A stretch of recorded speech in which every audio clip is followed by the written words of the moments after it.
Welcome to this lecture on alternating currents. इस lecture में हम पावर की बात करेंगे, how we define power in an AC circuit, और उसके लिए एक expression. Then we will go to some of the special cases जिसमें हमारे पास एक फिनोमिनन जिसको रेजोनेंस कहते हैं, पर्टिकुलरली एक सीरीज एलसीआर सर्किट में, उसकी तरफ हम उसकी अंडरस्टैंडिंग हम करेंगे। Now what is power in A DC circuit? We define power in a DC circuit as the product of potential difference and current. जबकि we are sure here in case of a DC circuit कि whatever is the value of voltage, it is not going to change with the passage of time. Whatever is the value of current, it is not going to change with the passage of current. So the moment I take a product V into I, it becomes time independent. However, in an AC circuit, जब हम बात करते हैं variation of electric current और variation of EMF की, there are variations. हम particularly एक sinusoidal AC की जब बात करते हैं, here is the variation of current in the circuit, और डिपेंडिंग के सर्किट में क्या एक कैपेसिटर की डोमिनेंस है, एक इंडक्टर की डोमिनेंस है, या एक रेजिस्टर की डोमिनेंस है, उसी के मुताबिक वी विल सी कि there will be another signal जिसको हम ईएमएफ कहेंगे। So this is I versus time. वो ईएमएफ वेव किस तरह की होगी?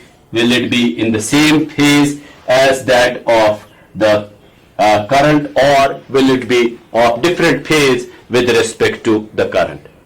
So this way we have now the term what we call as instantaneous power.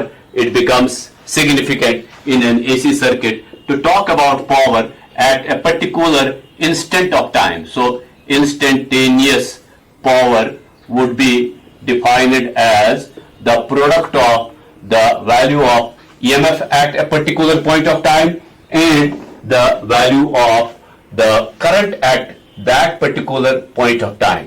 तो अगर मैं instantaneous power को define करता हूं as small p, I have EMF, that is what is the value of EMF at a particular instant and what is the value of current at that instant of time. We multiply the two and we get instantaneous power. We also then have the average power. So average power, if we take average power over one full cycle, over a full cycle, we have a definition. So over a full cycle, we add up all the instantaneous values of the power. So we have integration of instantaneous values. तो आप यहां देखेंगे असल में हम क्या कर रहे हैं कि जब हम पावर और टाइम को मल्टीप्लाई करते हैं, you remember that power is equal to work divided by time. So when I say that power is equal to work divided by time, then the value of power into time, so power is equal to work divided by time. So we can see कि power into time basically is work. So power into time is work. So what we are actually doing here, we are adding up the work done over a full cycle. उस full cycle के लिए हम t को limits दे देते हैं from 0 to capital T, and this work which is done over full cycle, if I divide it with time which full cycle say lasts for, तो ये वो time है for which the full cycle lasts, then I have found the average value of power, which we see that total work done over a full cycle, work done over full cycle divided by the time taken, तो इस equation को आप अगर लेते हैं, so this is work done over full cycle, power into time is work, and this is the total time for which the cycle lasts, that is capital T, and this ratio we will call as average power. Symbolically, अगर मैं इसको denote करता हूं with P bar, or I can denote it with P average, so this is P average, then this P average or P bar is defined like this. अब इसमें जो ये small p है, as I said, it is the instantaneous power. तो जो ये small p है, it is product of EMF and current.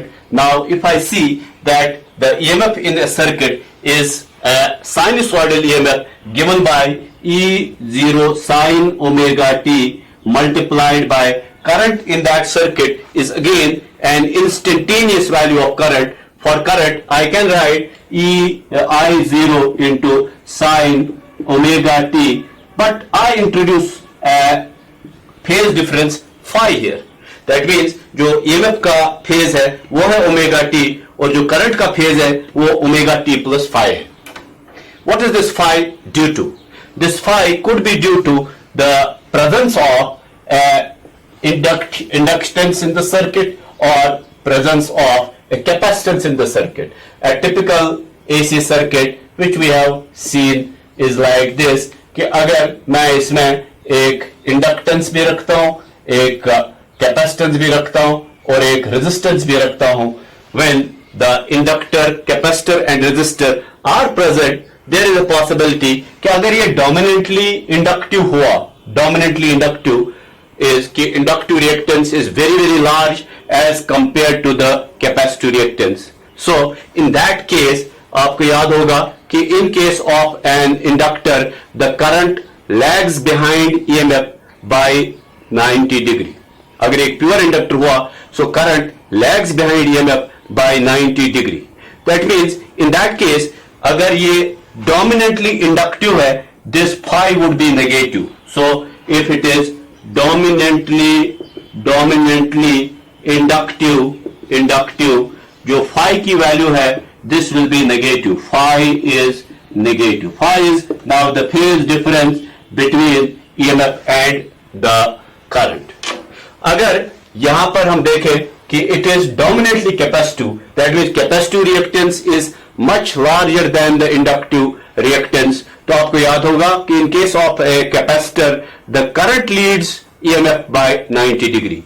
So in that case जो phi की value होगी if it is dominantly capacitive, so the value of phi will be positive. Phi is positive because in case of a dominantly capacitive circuit the current will lead the EMF, and if it is a resistive circuit that means somehow the inductance and capacitance they cancel out each other and the circuit is highly resistive or only resistance is present, then what we see is that in that case this value of phi will tend to become equal to 0.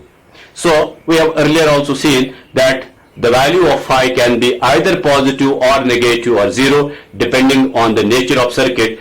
अब हम एक general expression derive करेंगे and then we can see कि what would be the outcome अगर एक circuit purely capacitive है या एक circuit purely inductive है. So let me work with this expression. ये जो expression है इस expression को हम यहां पर substitute करेंगे. I'll substitute this P equal to E0 sin omega t into I0 sin omega t plus 5 divided by T, capital T. This is capital T, and let's try to calculate the average power in AC circuit. So we have to work out like this. And remember we are calculating power over full cycle. So average power over full cycle would be equal to integration of E0 sin omega t multiplied by I0 sin omega t plus phi dt between the limits 0 to t divided by integration from 0 to t of dt.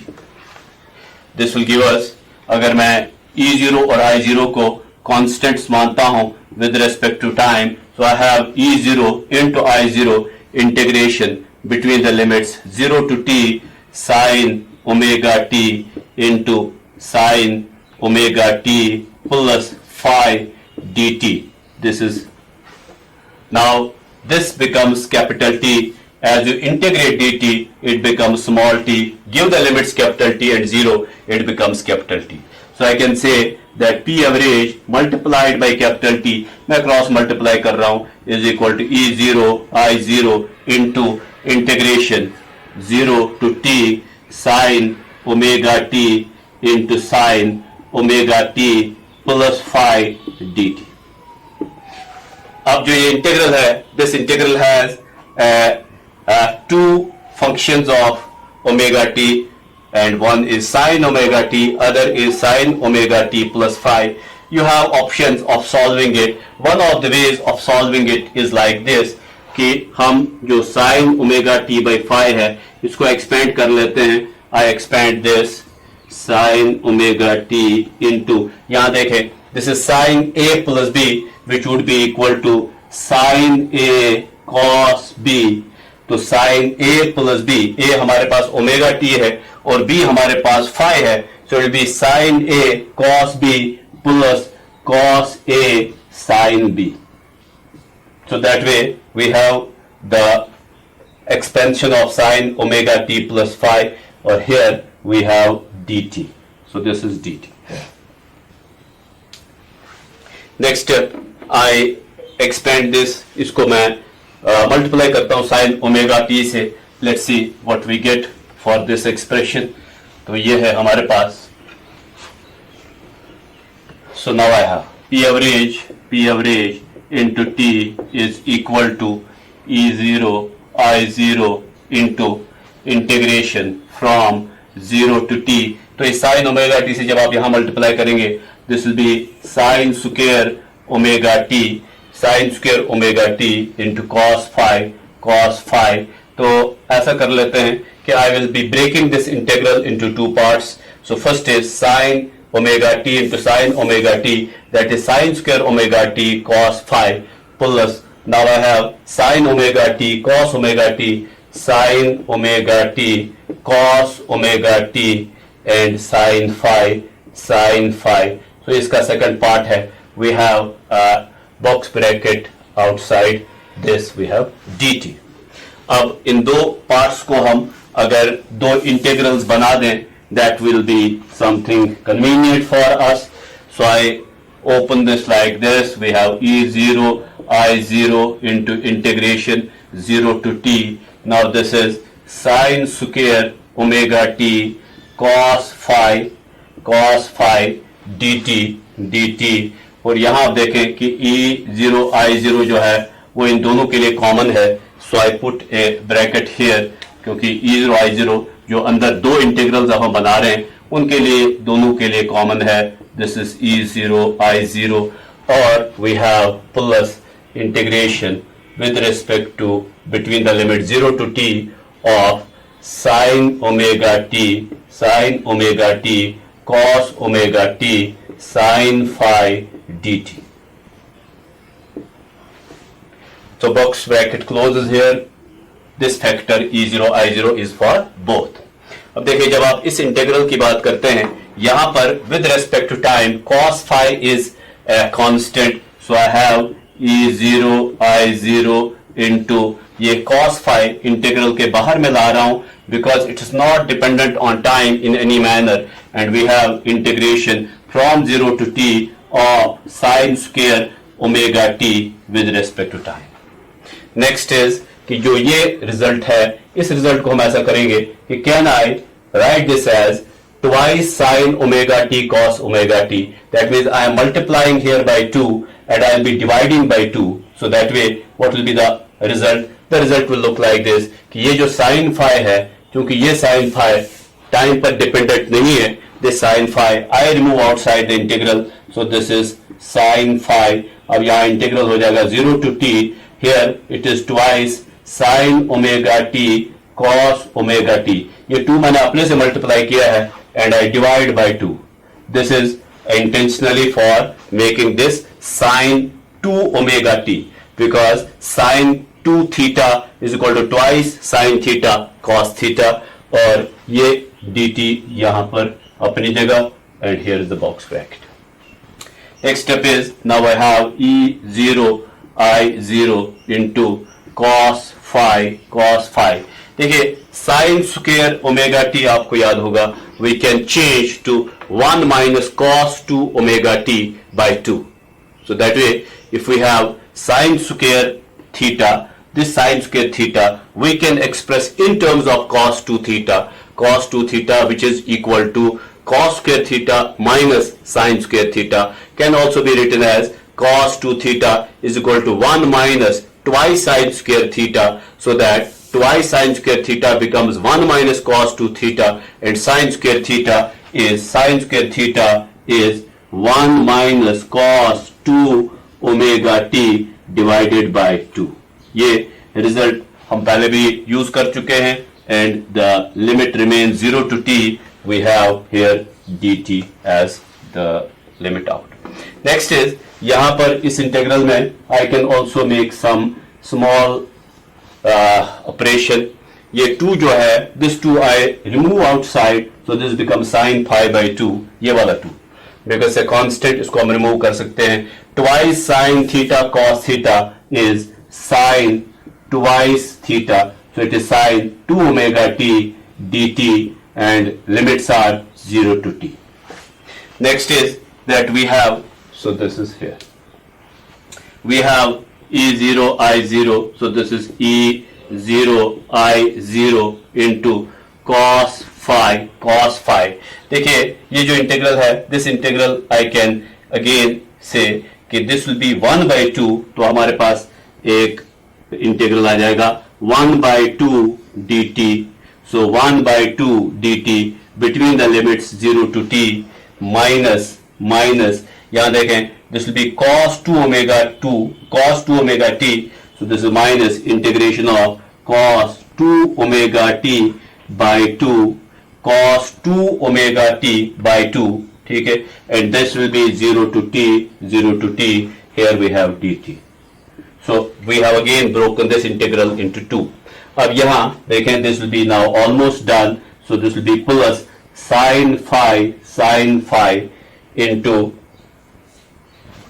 so ये cos phi इन दोनों के common है, 1 by 2 cos 2 omega t by 2 cos 2 omega t by 2 और 1 by 2. Then we have sin phi by 2 into, what is the integration of sin 2x with respect to x, या sin 2 omega t with respect to t. So this will be integration of sin is minus cos, so ये बन जाएगा हमारे पास, this would be minus cos 2 omega t. So sin का integration होता है minus cos 2 omega t divided by 2 omega. ये 2 omega कहां से आया? I have taken derivative of 2 omega t, that is derivative of this is to be divided, और ये limits हमारे पास हैं, these are the limits t and 0. So we have this expression completed, or let me use a smaller bracket like this for this one, and I have the bigger bracket for this one. Further going on the same lines we have.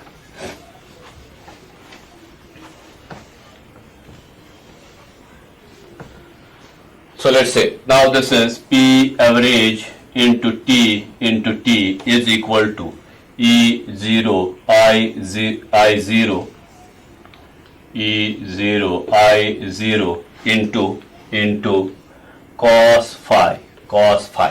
Think what will be the integration of 1 by 2? It will be 1 by 2 into t, small t, और small t को जब आप limits देते हो, so this will be 1 by 2 into small t. जब आप small t को capital T और 0 के लिमिट्स देते हो, this will be equal to t by 2 minus 0, capital T by 2 minus 0, so that is t by 2. So this will become cos phi into, this becomes t by 2, so this is t by 2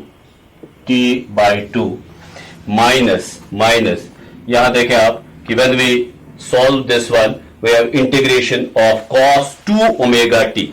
Integration of cos theta is sin theta, so this will be sin 2 omega t. Cos का integration sin होगा 2 omega t divided by, ये 2 अपनी जगह रहेगा, 2 into, so this will be 2 omega, derivative of 2 omega t is 2 omega, and we have this integral, इसको हमने solve किया with limits capital T and 0. तो दिस इज ओवर. इसी तरह से आगे बढ़ते जाएं, plus sin phi by 2 into, यहां हम आप इसको लिमिट्स दे देते हैं।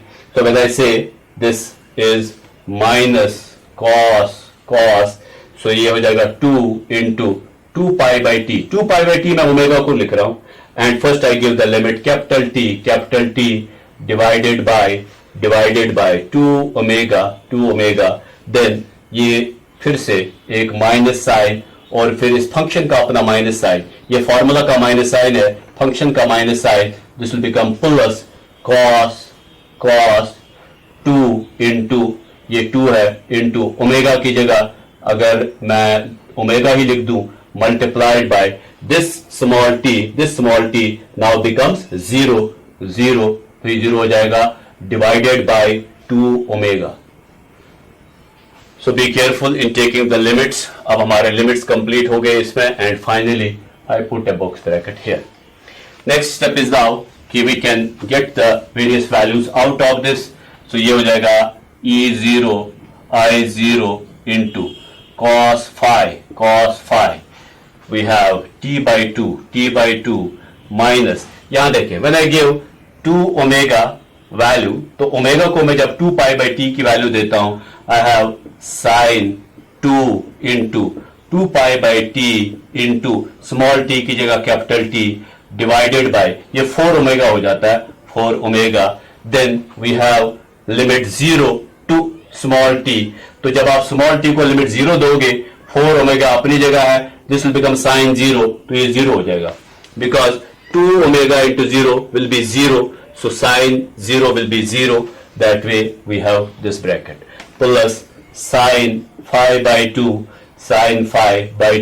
यहां देखें this t gets cancelled, यहां हमारे पास है cos 0, so this becomes minus cos 2 into 2 pi is 4 pi divided by 2 omega plus ये हो जाएगा 0 because when I say cos of 2 omega into 0 divided by 2 omega, so it will be cos 0 divided by 2 omega.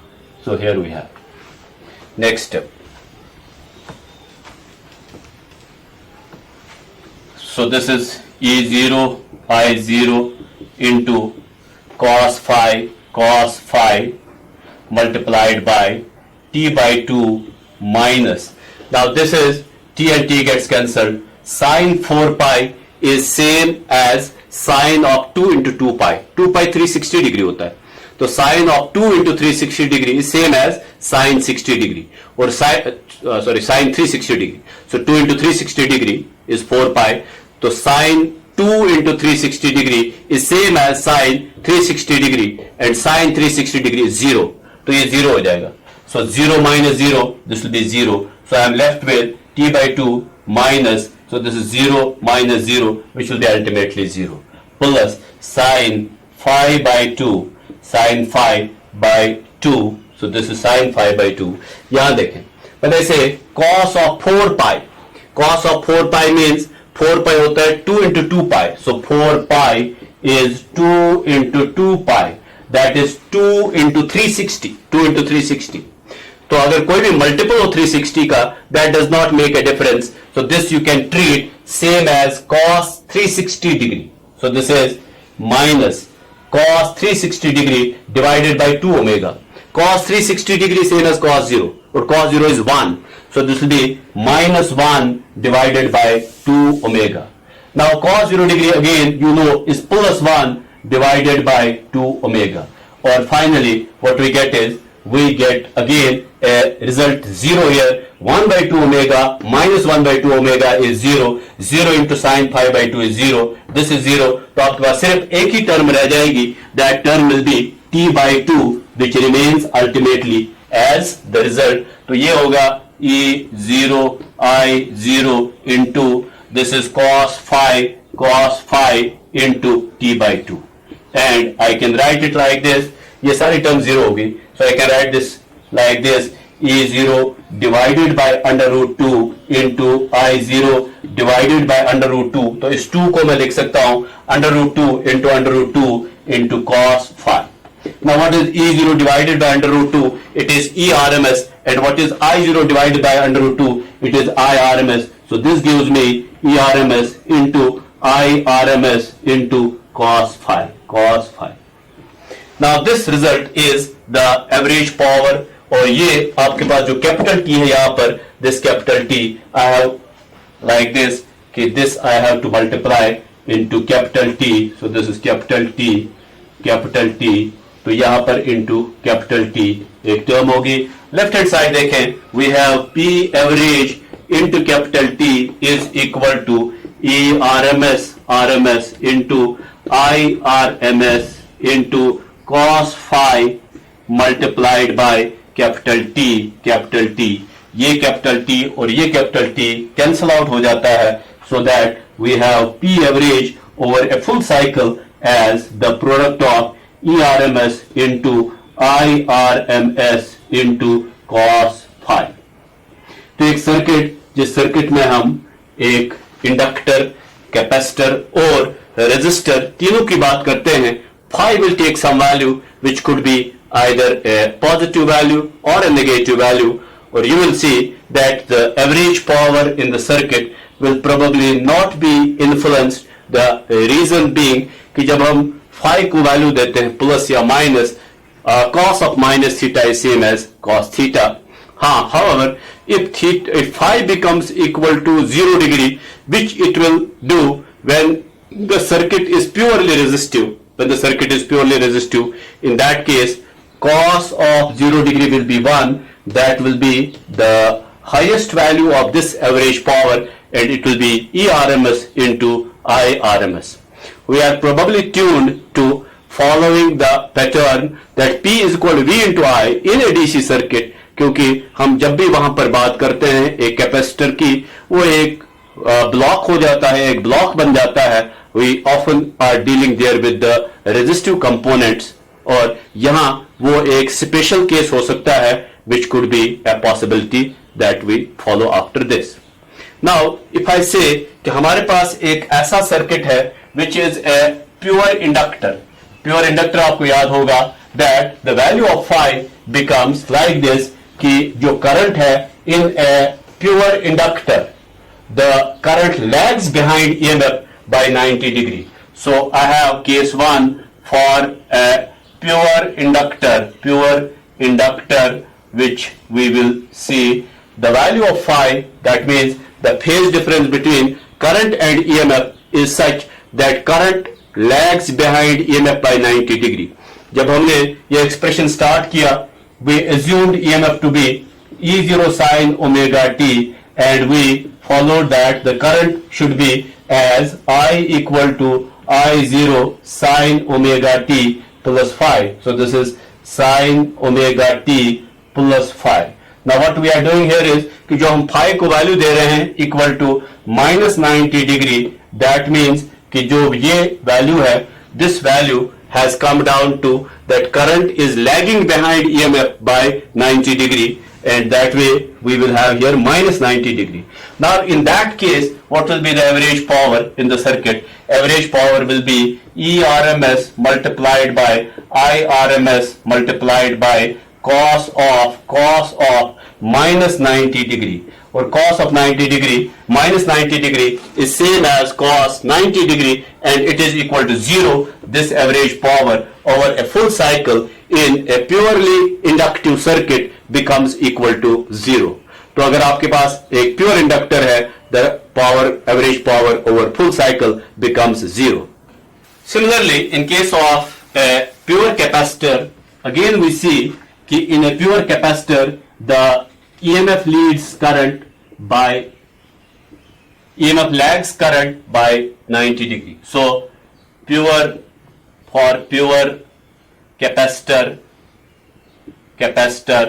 we have phi equal to 90 degree. That means जो current है, current leads EMF by 90 degree. So here current leads EMF by 90 degree.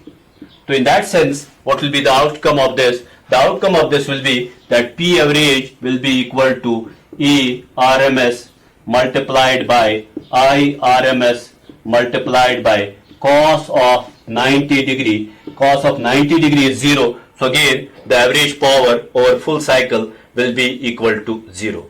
We have one more case. The case would be that what will be the outcome if we see that the circuit is purely resistive. So for pure resistor means there is no capacitor, there is no inductor. So for pure resistor, phi is equal to 0 degree, and you remember that cos 0 degree is equal to 1. Therefore P average becomes equal to E RMS multiplied by I RMS multiplied by cos of 0 degree. Now cos of 0 degree is 1, so we have P average equal to E RMS multiplied by I RMS.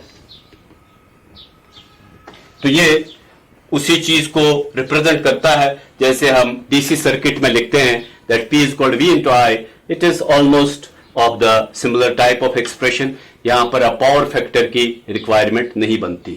Next is कि अगर हम यही expression लेके चलें और expression है that we have P average equal to E RMS multiplied by I RMS multiplied by cos phi. ये cos phi जो है ये अब पावर फैक्टर कहलाया जाता है. This cos phi becomes power factor. तो हमने ऑलरेडी अगर हम एक ऐसा सर्किट लें जैसे हमने एक इंडक्टर, एक कैपेसिटर और एक रेजिस्टर की कॉम्बिनेशन बनाई with alternating EMF given by E equal to E0 sin omega t. तो इसमें हमने देखा that cos phi is equal to R by Z. So what is that R and Z? R is resistance in the circuit. So this is resistance R, capacitance C and inductance L. So when I say cos phi is equal to R by Z, तो मैं यहां substitute कर सकता हूं that P average would be equal to, so P average बनेगा E RMS multiplied by I RMS multiplied by cos phi की जगह R by Z. Now if I write E RMS divided by Z, Z is now the net impedance of the circuit multiplied by I RMS multiplied by R. Now this expression becomes E RMS divided by Z is I RMS, and I RMS multiplied by I RMS becomes I RMS square multiplied by R. ये equation जो है it has a very important message in it. The message is that when we have a circuit comprised of a pure inductor, a pure capacitor and a pure resistor, in the final output, in the final power expression, it is only the resistance which is causing what we call as dissipation. जो वो dissipation है, that dissipation is apparent here. It looks like that power is equal to I square R, जैसे हम एक DC circuit में करते आए हैं. और यहाँ पर जो I है, it is not the value which we call as, वहां पर एक डीसी सर्किट में इंस्टेंटेनियस करंट और एवरेज, चाहे वो किसी भी तरह का एवरेज वैल्यू है, they are equal to each other. But here you have to replace the current in the circuit by RMS value multiply square of current with R and you get the power. This is what we see as something significant कि एक pure capacitor और एक pure inductor they cause zero dissipation. ये आपने अभी देखा that the average power for a pure capacitor and for a pure inductor is 0. So once they cause zero dissipation, then who is actually dissipating the power in the circuit? The answer is resistance. If you are able to control the resistance, minimize the resistance, or you want to maximize the resistance, you are accordingly adjusting the dissipation of power in the circuit. Now as far as cos phi is concerned, अगर हम cos phi को आप कुछ इस तरह से लिखें that we have cos phi equal to, so cos phi is equal to P average divided by E RMS multiplied by I RMS. तो ये जो रेशियो है, this ratio is equal to some factor जिसको हम cos phi को power factor कहते हैं, is called as power factor. तो ये पावर फैक्टर एक फ्रैक्शनल नंबर होगा, as you understand कि cos theta is always fractional, जिसकी हाईएस्ट वैल्यू 1 हो सकती है। और वंस दैट हैपन्स कि जब इस पावर cos phi की वैल्यू हाईएस्ट हो जाएगी, that is equal to 1, these two tend to be equal. And this one, which we call as the true power in the circuit, so we write again power factor in the circuit, which is equal to cos phi is, ये अब एक ratio बन जाता है. This P bar is called as true power, and this one is called as apparent power. So this is apparent power in the circuit. Now this ratio, which is equal to true power, the ratio of true power and apparent power is called as power factor in the circuit. Remember कि जो power factor की highest value है वो 1 हो सकती है, और जो इसकी minimum value है that can be somehow 0, because if we think of the value of phi to be 90 degree, then it becomes equal to 0. And that way what we take this ratio as, this ratio becomes significant as we illustrate with an example. It is now possible, एक AC circuit में ऐसा possible है कि अगर हमारे पास एक AC circuit है, उसमें हमने एक हॉट वायर एमीटर यूज किया है. So a hot wire ammeter whose working is based on the heating effect of current is a suitable ammeter for an AC circuit. तो मान लो ये हमें देता है करंट की वैल्यू 10 एम्पियर, और इसमें एक AC वोल्ट मीटर है, एक AC volt meter that is giving us a value of V, और EMF कहते हैं, of 220 volt. Now this gives us a power of 220 into 10, which is equal to 2200. Now this 2200, जिसको हम अगर यहाँ इस इक्वेशन में देखें, it is the apparent power in the circuit, because we have multiplied the IRMS, this is IRMS and this is VRMS, हमने इनको multiply किया और हमें मिला, जिसको हम एक apparent power या virtual power या RMS power भी कहते हैं. It is a product of RMS value of current and voltage. So I have this cos phi equal to, now if I take the ratio of true power divided by the virtual or apparent power, virtual power, ये definition बनता है cos phi का. In the present case, it is possible कि अगर हम दो ये observations लें, then this becomes equal to 2200. 2200 is the value of apparent or virtual power, or it is the product of ERMS and IRMS या VRMS and IRMS. Then it is again possible कि अगर हम इस circuit में watt meter एक use करें. Watt meter is the device जो power की हमें मेजरमेंट देता है, and this watt meter could possibly show the power in the circuit equal to 2000. Now you may worry about this कि how it is कि it should have been equal, but not necessary. कि जो true power और apparent power है, this can be different like this कि true power जो watt meter से हमें वैल्यू मिल रही है, that is 2000 watt, और जो ये है it is 2200, and this ratio comes out to be, अगर हम इसको एक रेशियो लें, it will roughly come out to be about 0.9. What is the 0.9 ratio? It tells us कि जो ये सर्किट है इसका पावर फैक्टर जो है, that power factor is nearly equal to 0.9, and that power factor you can understand is the ratio of true power and the virtual RMS or apparent power in the circuit. एक अच्छी consumption के लिए, एक efficient consumption के लिए we always try to keep the power factor as high as possible. लेकिन there are sometimes circuit elements in an AC circuit which are mostly the inductive elements. एक inductor, they try to reduce the value of cos phi, क्योंकि देखें जब आप inductor की बात करेंगे वो phi की वैल्यू को 90 डिग्री की तरफ लेने की कोशिश करेगा. The moment it tends to take phi towards 90 degree or 80 degree or 70 degree, you can understand कि cos 90 की वैल्यू 0 होती है. Similarly, cos 80 degree या cos 75 degree will be very close to some number which is close to 0, like 0.2, 0.3, 0.4. उस लिहाज से जो power factor है वो कम हो रहा है और यहां आप देखेंगे that the dissipation tends to increase. तो इस पर हम अब एक कंसेप्ट बिल्डअप करेंगे, the concept of resonance in a series LCR circuit. And in this lecture we started with the idea that power is product of voltage and current in a DC circuit. But in an AC circuit, voltage and current, since they are always time varying with respect to each other, we introduce the idea of instantaneous power.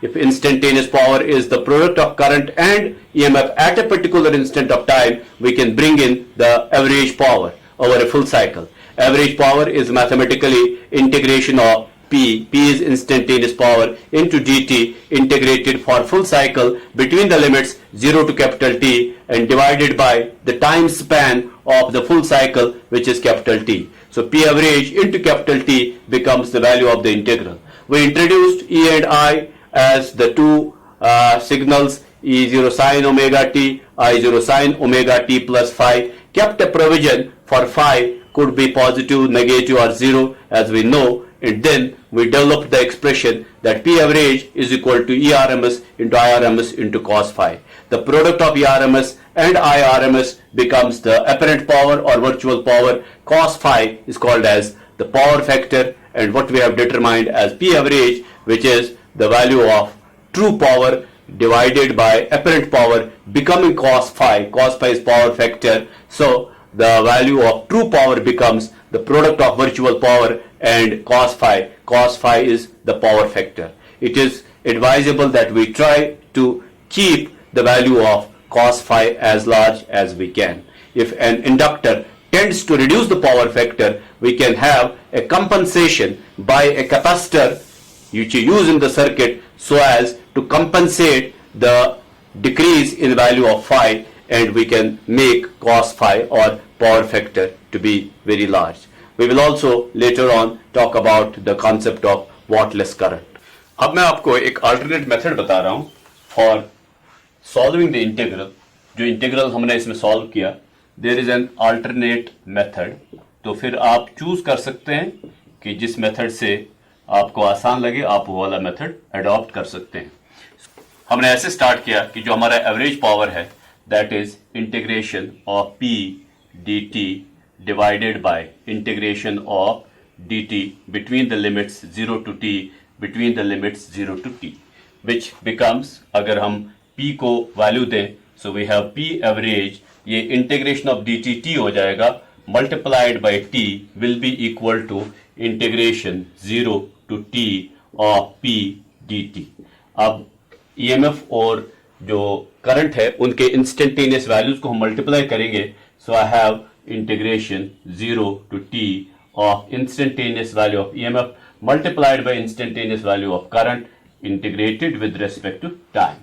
E हमें पता है is equal to E0 sine omega t, और जो I है it is I0 sine omega t plus phi. तो ये integral ऐसे हो जाएगा when I give the value to E which is E0 sine omega t and I give the value to I, तो ये ऐसे हो जाएगा E0 into I0 into integration of sine omega t multiplied by sine omega t plus phi dt between the limits 0 to t.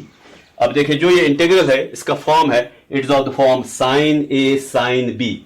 तो ये formula हमारे पास है कि if I have sine a sine b with a multiplication factor of -2, so -2 sin a sin b is equal to cos of a plus b minus cos of a minus b.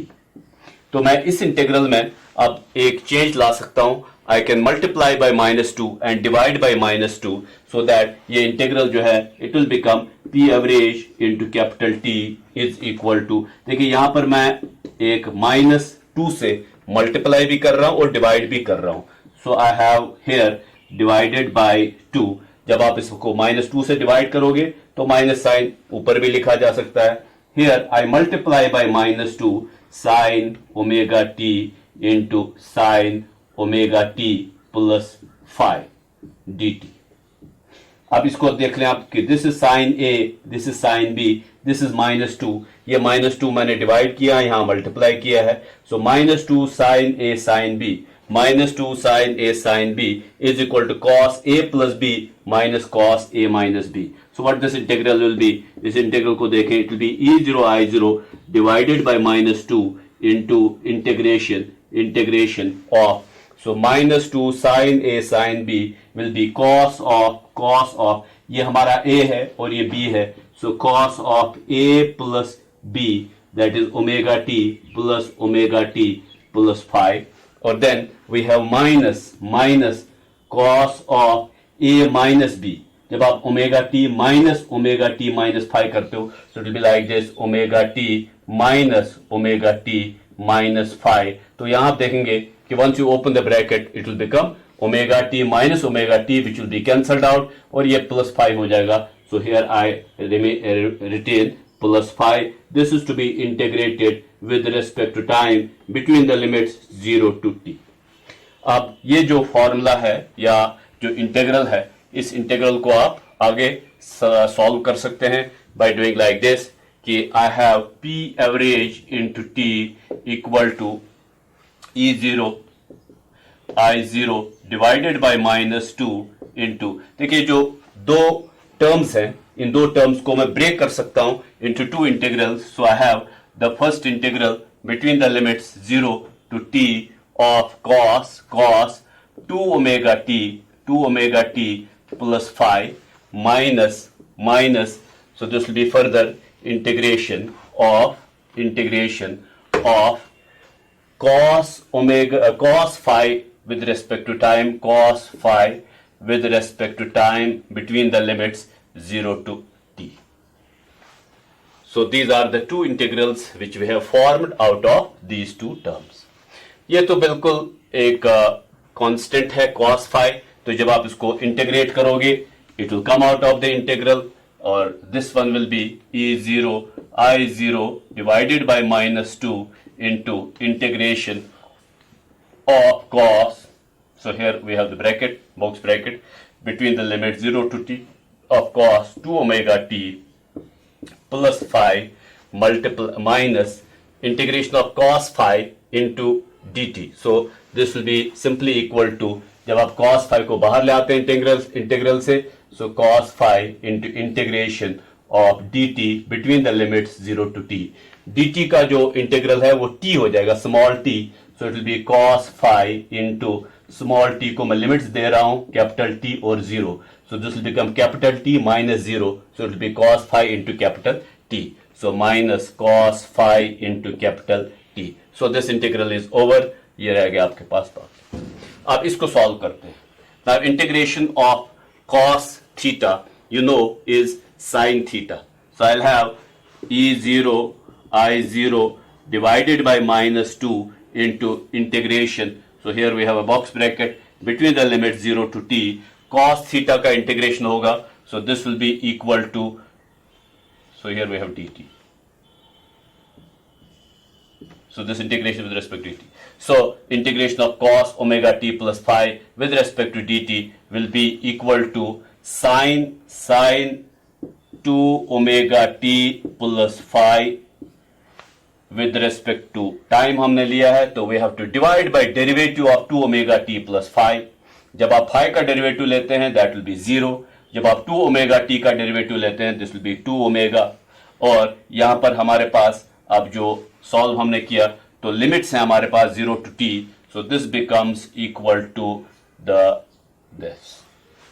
फिर से देखें that cos theta, हमारे पास ये सारा theta है, integration of cos theta is sin theta divided by derivative of theta, derivative of 2 omega t plus phi, so derivative of 2 omega t plus phi d over dt of 2 omega t plus phi will be equal to 2 omega into derivative of t with respect to t plus derivative of phi with respect to t. Derivative of phi with respect to t is 0, derivative of this will be 2 omega, so वो 2 omega मैंने इसको divide कर दिया, then I have minus cos phi into t outside this bracket. So here it is. Next is now कि जो आपके पास ये quantity है 2 omega T plus 5 divide by 2 omega, इस क्वांटिटी को हमें लिमिट्स देने हैं. सो आई से E0 I0 डिवाइडेड बाई -2, और ये रहा आपके पास अब ये bracket, this the bracket, inside this I right it like this. तो ये क्वांटिटी है जिसमें मैं लिमिट्स दे रहा हूं sine of 2 into 2 pi by t. Omega की जगह I am writing 2 pi by t. पहले स्मॉल टी को मैं कैपिटल टी से रिप्लेस कर देता हूं, कैपिटल टी प्लस ये फाई अपनी जगह है plus 5. So this gives the first term. फिर इसके बाद the second term will be कि स्मॉल टी की जगह आपको 0 सब्स्टिट्यूट करना है. So this will be minus sine of 2 into omega into 0. So that will be 0 plus 5 because small t जब 0 होगा तो 2 ओमेगा टी विल बी 0. अब देखिए ये जो 2 ओमेगा है this continues to be here, this continues to be here. तो हमने लिमिट दी स्मॉल टी को, पहले कैपिटल टी फिर 0, उसके बाद you find these two results. और जो बाकी टर्म है the rest of the term remain same, minus cos phi into capital t. Here is the result. अब ये जो क्वांटिटी है this quantity we will evaluate, this quantity we will evaluate. देखिए ये और ये कैंसिल आउट हो जाएगा t and t, so this becomes sin 4 pi plus 5. जहां भी एक इवन मल्टीपल हो पाई का, like 2 pi, 4 pi और 6 pi, it is as good as 0 degree. तो इसको मैं मान सकता हूं कि this is as good as 0 degree. So मैंने इसे sin 0 degree plus 5, that way it is sin 5. यहां देखें 0 plus 5, it's also sin 5. 2 omega यहां भी है, 2 ओमेगा यहां भी है. सो इन दैट सेंस जो ये रिजल्ट आपके पास है साइन 4 पाई या 2 पाई या 4 pi plus 5, this is as good as sine 5, because sine 4 pi means कि आपने रोटेटिंग लाइन सेगमेंट को 2 बार जब आपने इसको इस प्लेन में घुमाया which is 360 plus 360, it has come back to 0 degree position. तो यहां जब हम एक रोटेशन देते हैं लाइन को, दिस इज 0 डिग्री, ये 0 डिग्री से एक बार आपने घुमाया, so you have come to 2 pi. फिर एक और बार घुमाया, you have come to 2 pi, but you are already at the 0 degree position. 6 pi will also remain the same. तो इसको आप देखें कि ये अब 0 हो जाएगा, साइन 5 माइनस साइन 5 0 हो जाएगा. So you are left with E0 into I0 divided by -2 into integration of 4 pi plus 5, and this will be equal to जो बॉक्स ब्रैकेट में क्वांटिटी है, this will be sin phi minus sin phi divided by 2 omega, यहां भी 2 omega है, which will be ultimately 0 minus ये cos phi into t. So that gives you finally ये 0 हो जाएगा, minus into minus will be plus. So this will be E0 I0 into cos phi into t divided by 2. और जो ये minus sign और ये minus sine है, they have got multiplied and they have become positive. अब ये result जो है, this result is that P average into capital T is equal to E0 I0. तो मैं E0 into I0 by 2 कैसे लिख सकता हूं? E0 by under root 2 into I0 by under root 2. So that under root 2 into under root 2 is 2 multiplied by cos phi multiplied by capital T. So capital T and capital T will get cancelled. P average will be equal to ERMS multiplied by IRMS multiplied by cos phi. बाकी जो discussion है that remains same जैसे हमने इस lecture में की. The only thing is कि you can solve the integral, जो इंटीग्रल है उसको आप इस अल्टरनेट मेथड से भी सॉल्व कर सकते हैं. Rest of the discussion remains same. Thank you.